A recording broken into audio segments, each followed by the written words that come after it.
dapat naglabaw tong atong daghang kaayuhan kumpara sa mga daotang nabuhat.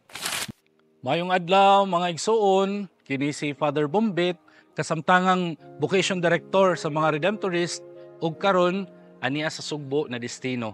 Uban kita sa pamalandong sa pulong sa Dios. Sa atong ebanghelyo karon, giwarningan nata ni Jesus, watch out and guard against the leaven of the Pharisees and the leaven of Herod.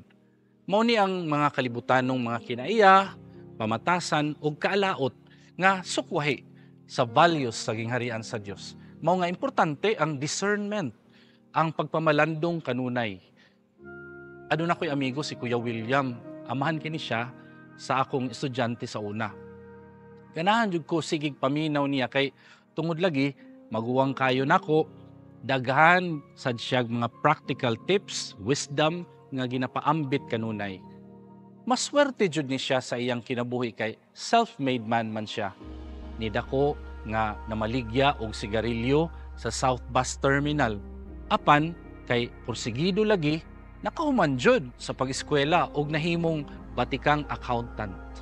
Maayo kayo siya sa pagkupot og kwarta ug sinaligan sa pag-accounting ug pagpalambo sa mga halin. Ingon pa niya, sa ending sa atong kinabuhi, mangwentasad ang atong Ginoo. Dinhi manggod sa kalibutan, daghan tag mabuhat nga mga dautan or sayop nga mga desisyon. Pero sa laing bahin, adu naman sad tay daghang nahimo nga maayo alang sa atong isigkat kaingon. Mao na nga sa ending sa atong kinabuhi, sama sa usa ka maayong accountant, dapat mas daghan taghalin kumpara sa gastos. Kanasad ba sa atong kinabuhi, dapat naglabaw tong atong daghang kaayuhan kumpara sa mga daotang nabuhat. Mao nga bantayan jud nato atong kinaiya ug binuhatan nga mahasama sa pagtulun-an sa atong Ginoo kay pangayuan baya tag pangwinta ni Lord.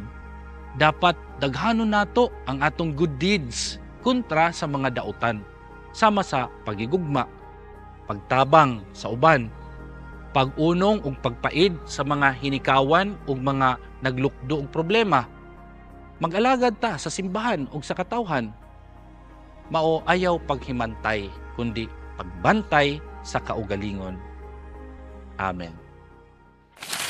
O mga batan-on, karong Sabado na, February 22, ang Vocation Jamboree 2025 sa University of San Carlos Downtown Campus.